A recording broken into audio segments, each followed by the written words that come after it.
This one who's going to speak in.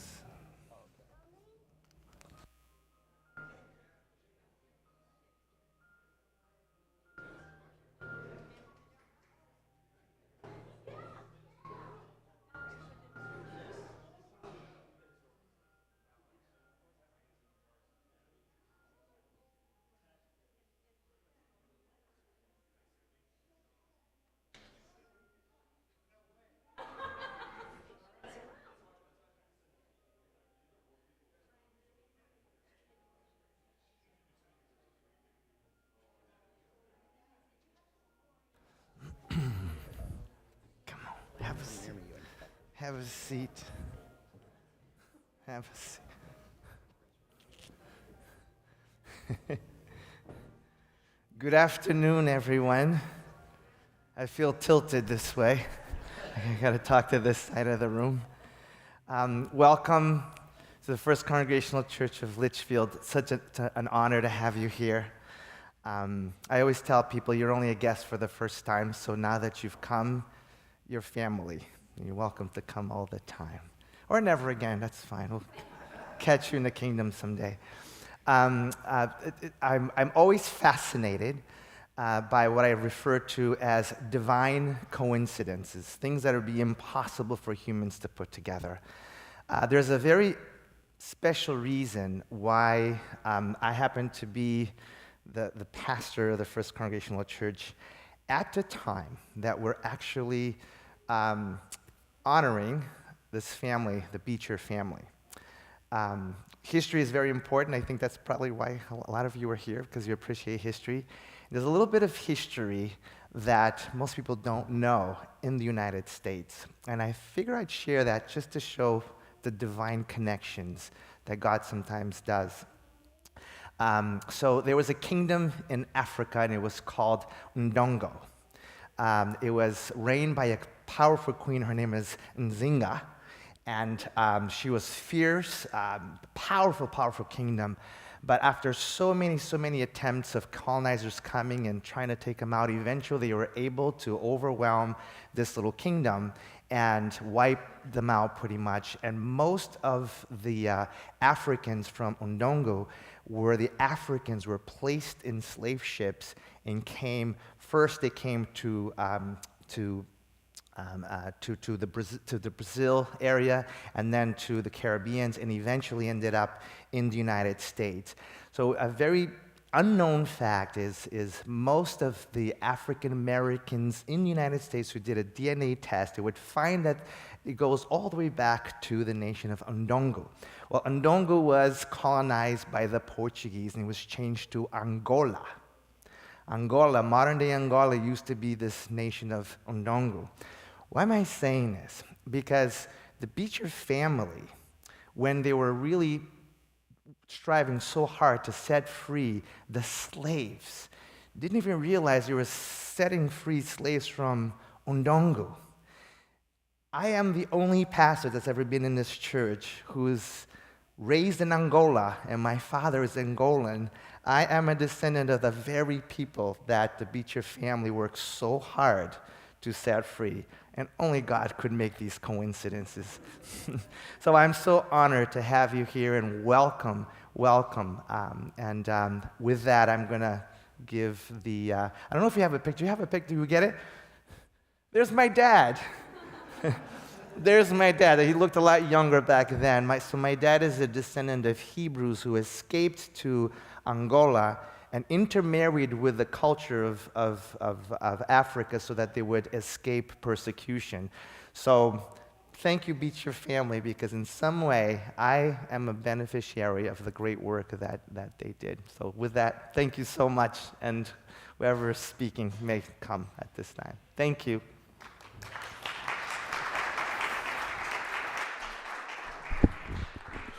Alrighty, well, hello everyone. Thank you so much for coming out today. I know most of you. For those who don't know me, I am Alex Dubois. I am the curator at the Litchfield Historical Society and a proud member of the Beecher Committee that has been working so hard for 4 years to get to this day. So I'm just going to briefly introduce Eileen Schmidt, who is a board member for Litchfield Patriots and really the heart and soul of this project. So Eileen, if you want to come up.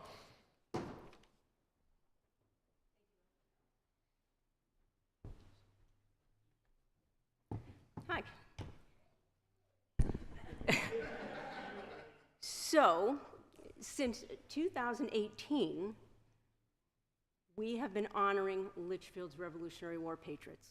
That's been our focus. So in December of 2019, the Congregational Church was getting ready to plan their 300th anniversary, and the Beecher Memorial showed up on our radar, and we knew we had to do something. So in 2021, we formed a committee to conserve it, and it is one of our America 250 projects, so we are very proud of this. And I just want to thank the people on the committee. April Blasavage of the Congregational Church, John Cox of the Litchfield County University Club and the Litchfield Patriots, Alex Dubois, the Litchfield Historical Society of Litchfield Patriots, Sean Fogarty, Greater Litchfield Preservation Trust and Litchfield Patriots, Cleve Fusnich, Greater Litchfield Preservation Trust and Litchfield Patriots, and Peter Vermillion, Litchfield Borough of, I guess it's Warden and Burgesses, okay, and Litchfield Historical Society. And the financial assistance came from the Certas Foundation, the Litchfield Borough Warden and Burgesses, Litchfield County University Club, Greater Litchfield Preservation Trust, members of the committee, and members of the community. And thank you all.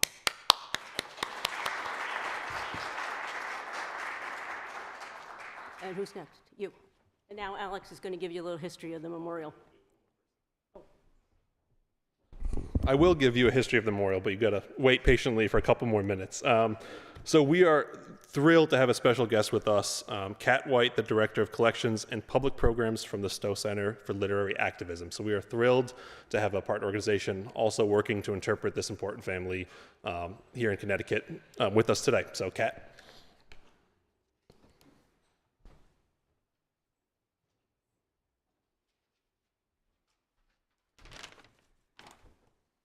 Hello, everyone. I am Kat White, Director of Collections and Public Programs at the Stowe Center for Literary Activism, formerly the Harriet Beecher Stowe Center in Hartford. First, I want to extend my very warm congratulations to the Beecher Committee for the restoration of this memorial to Harriet, Henry Ward, and all of the Beechers. At the Stowe Center, we often have spoken about Harriet as a singular, as a single person whose book, Uncle Tom's Cabin, changed the world.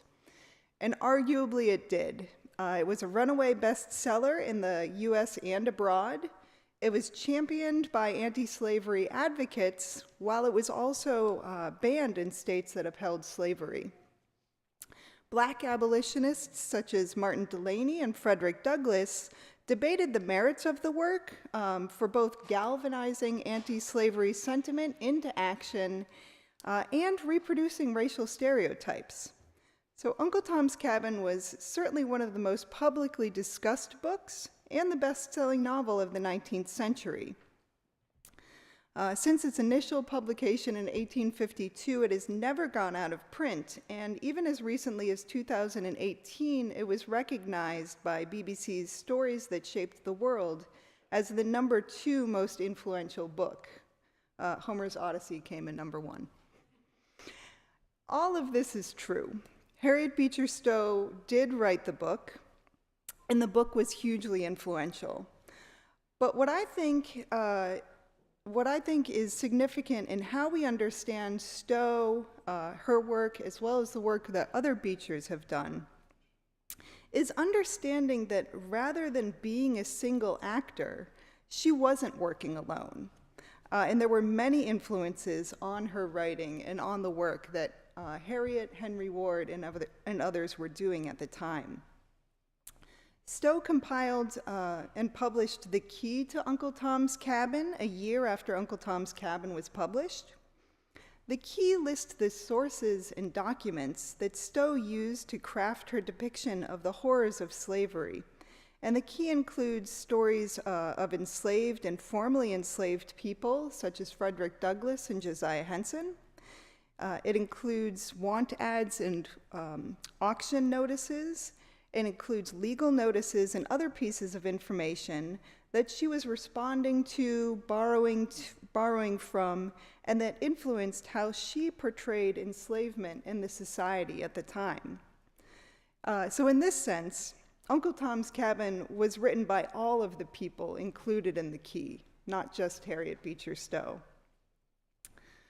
I'm sure that many of you have heard the story that when Abraham Lincoln met Stowe, he remarked that she was the little woman who started the Great War. That story is likely untrue.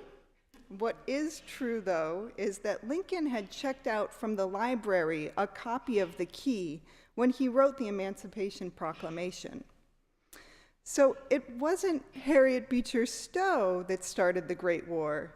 It was the collective experience and efforts of abolitionists, of Black voices, and of the harsh realities of our shared history. And so that's what I find compelling about Stowe today. She was one part of a much larger movement that worked for justice, and that through understanding her in her context, we can see that change happens when we work together. So as we're here today, honoring and remembering the Beecher family, the work of Harriet Beecher Stowe, Henry Ward, all of the Beechers, I think we also want to keep in mind and honor and remember the work of the people who often go unrecognized or unmemorialized. And I think that that's something that's happening in Litchfield, especially as we think about the 250th anniversary. We're also going to keep in mind the influences, the often unnamed actors, the Black abolitionists, the survivors, the descendants, as part of that history and story as well. So, thank you very much for having me.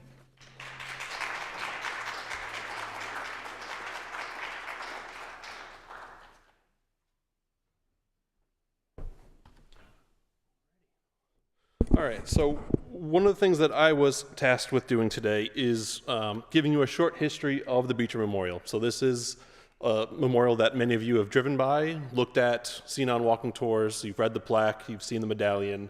I have done the same. And when I joined this committee, I couldn't tell the people of the committee the history of the memorial. And I think that that was something important for us to do, is to understand what were the goals and intentions of those who placed the memorial there in 1908, who was responsible for the design, how was the memorial and the setting, how has that changed over time? And these are questions we needed to ask ourselves so that we could responsibly advocate for an appropriate restoration plan for this memorial. So that's what I'm going to talk about today. There are visuals up there. Hopefully you can see them. These are all from the Litchfield Historical Society archives, town newspapers, and other resources. So the Beecher Memorial exists solely through the generous and civic-minded spirit of one organization, and that is the Litchfield County University Club, members of whom are here today. So on an evening in late May 1896, college graduates from Norfolk and other surrounding towns met with two people, Carl and Ellen Stokel, and their goal, as one newspaper put it, was to perfect plans for the organization of a Litchfield County University Club. Carl and Ellen, among many other things, were crucial figures in Norfolk's social and philanthropic scene. The main goal of the club was to form associations between people in Litchfield County and to provide them with a reason to meet periodically to share their common experiences and interests. So Litchfield County had grown into a very popular summer location for people from New York City and other towns, but we also remained extremely rural and isolated. So the club was a reason why people from different towns could come together, have discourse, plan events, and do things like plan for the erection of a memorial. At their regular semi-annual meetings, they could accomplish this goal while also affording opportunity for the Stokels to show, and this is a quote, "show them a good time." So an article in 1898 described these meetings, which we did a longer presentation at a university club meeting, and it was quite a joy to be able to look through that history. But it described them as the traditions of Litchfield County for brain and conscience in their professions, for mental and moral substance in the pulpit, at the bar, and in the practice of medicine, for wit and pith in conversation, and for force and eloquence in oratory, are all well preserved in the Litchfield County University Club. So on that screen, you'll see a list of the charter members from 1896. The executive committee was charged with drafting a constitution and bylaws and arranging future meetings. And this is sort of the beginning of the Litchfield County University Club. So the gatherings of this club are almost legendary when you take the time to look through the descriptions, of which there are many. I'm not going to go into that, but I'll briefly touch on them here. So the Litchfield Inquirer described the club's meetings in 1902 as symphonies wherein the highest type of art, music, gastronomic, and oratorical are blended into one harmonious whole. And that's a very romantic description, but very accurate for what we found in the record. Most years they had 2 meetings. The annual meeting was hosted by the Stokels in Norfolk. Then there was a mid-year meeting hosted by the different town chapters around Litchfield County, including right here in Litchfield. The gatherings combined business meetings with lavish dinners. So the early years were mostly catered by Delmonico's of New York, and we have menus from Delmonico's in our collection. They had musical performances, toasts, and other entertainment. They were often themed. The banquet hall was decorated with collegial ephemera, as you might expect. And at each cover was a place card that was hand-drawn by members of the University Club. You can see 2 examples there from our collection. They also had a printed program, menu card, and my favorite thing, and I know Pete's favorite thing too, was the souvenirs that were given to each member who attended. And these were things like Seth Thomas clocks, beer steins, figurines filled with candy, really, really wonderful things. So there are a couple examples, and if you are interested, the collection at the Historical Society that was given to us by the University Club is fabulous. But the University Club also embraced its mission for being a useful institution, and that's a quote that came up a couple times. First in the 1904 article in the Waterbury American. There was always a desire within the club to use its resources and its connections for the benefit of the membership, but also the public. And that's why we're all here today. So at a meeting in 1904, Carl Stokel proposed a committee to oversee yearly publications on Litchfield County history and topics to be written by members of the club. The list on the left is a list of some of the publications and topics that were covered. So they were working to preserve Litchfield County history and stories. They also did an annual oratorical contest with a cash prize. And then in 1914, they established one of its longest running legacies, which is a scholarship program to support college education. A quote from the printed history said, "To the vast majority of the members of the club, this scholarship enterprise, which plays such an important role in the club's affairs, is the most satisfactory and worthwhile function." So when we think of the University Club, think of Delmonico's and souvenirs, but really think about the civic-minded, wonderful things that this organization is doing for people in Litchfield and throughout the county. And at 1907 is when our origins here today come up. So Carl Stokel read a letter, or a letter from Carl was read, that suggested the club vote $1,000, which is a lot of money for that time, but given we just redid this monument, feels like not a lot of money, to be spent on a suitable monument in Litchfield to the Beecher family, one of the most prominent American families in the 19th century, as we've just heard more about. This suggestion is well received by the club and the town of Litchfield, and a committee was appointed to carry out the project. It all sounds very familiar to those of us on the committee now. And we just heard about the Beecher family, and while most of the Beecher members are notable for what they did after they left Litchfield, they are part of our story. They are part of our history, and they are an important family for us to remember, to discuss, to contextualize, to do all those great things. So up there is a photo of the Beecher family from our collection. At the center, well, near the center, is Lyman, who was a minister here, but also an instructor at the Female Academy, hosted students in his home, was just a big part of our life here in Litchfield while he was here.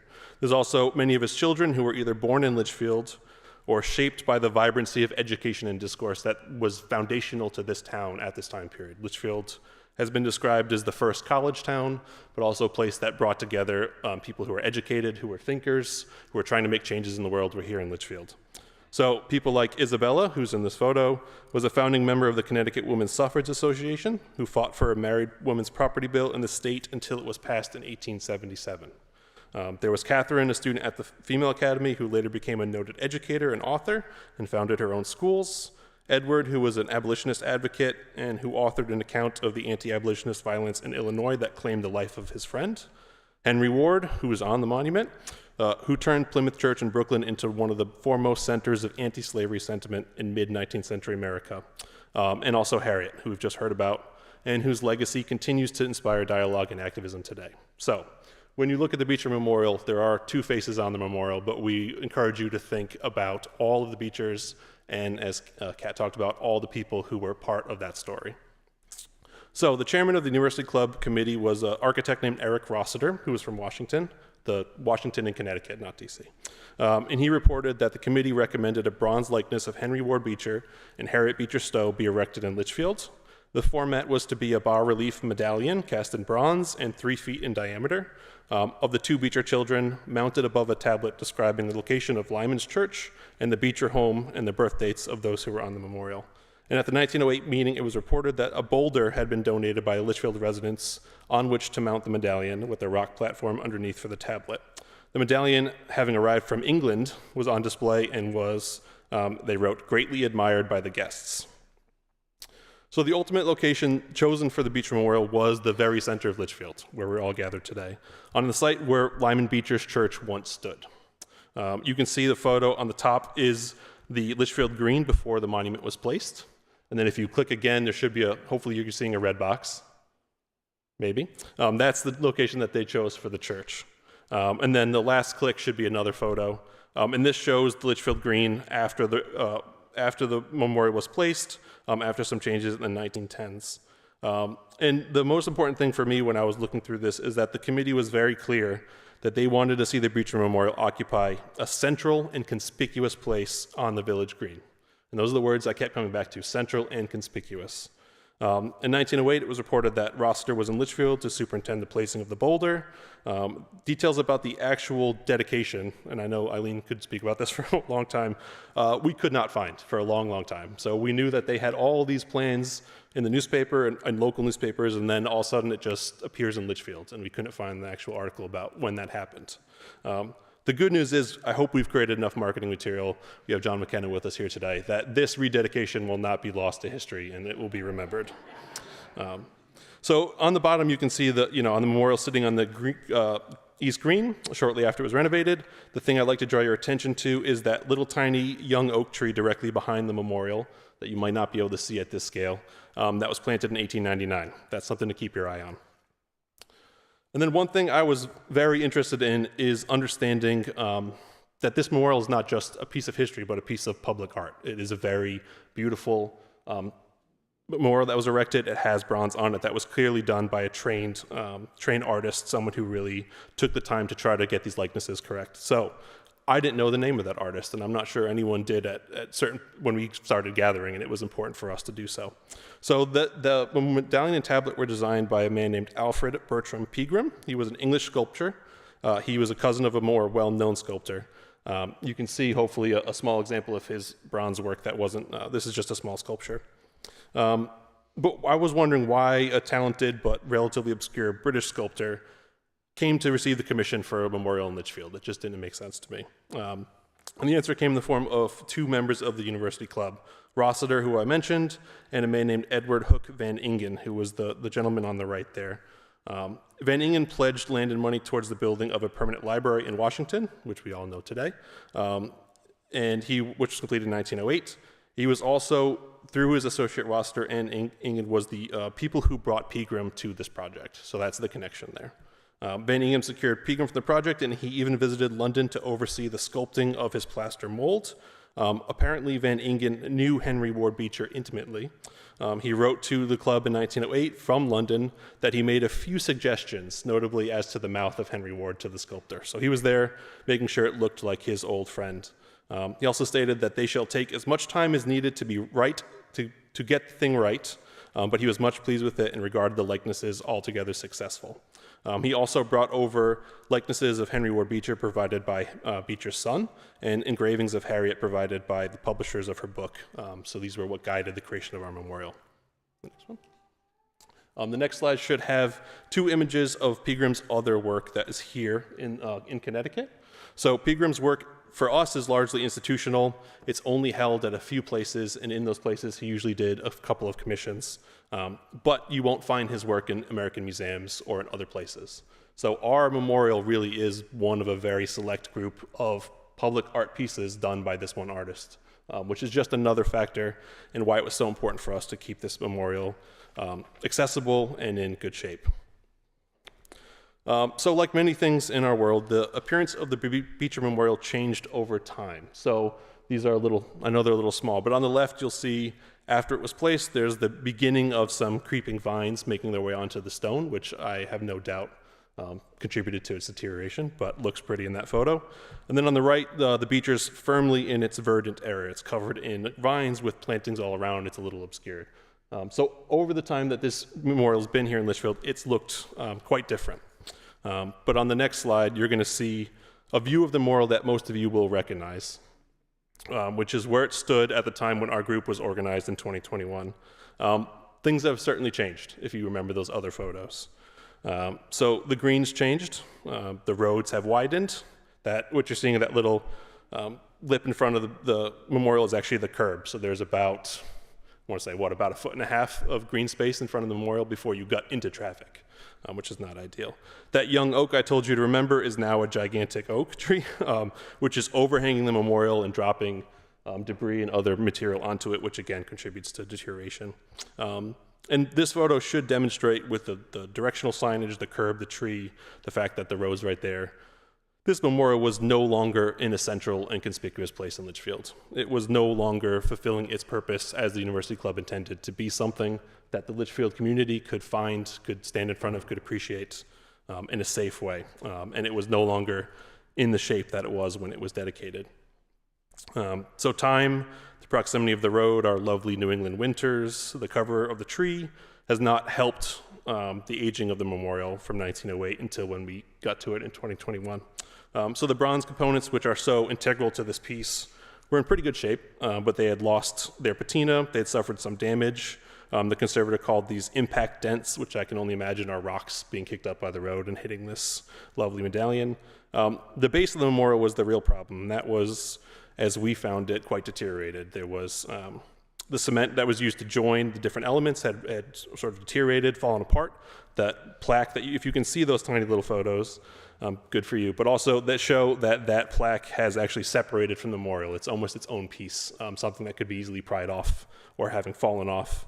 If anyone was to hit this with their car, God forbid, the memorial would be more or less unsalvageable at that point. And that medallion that we love so much was actually hanging on there by one piece of hardware, and it was loose and you could jiggle it, which was the day we went and just touched it and it moved. We were like, uh-oh, this is not going to be good. We got to do something.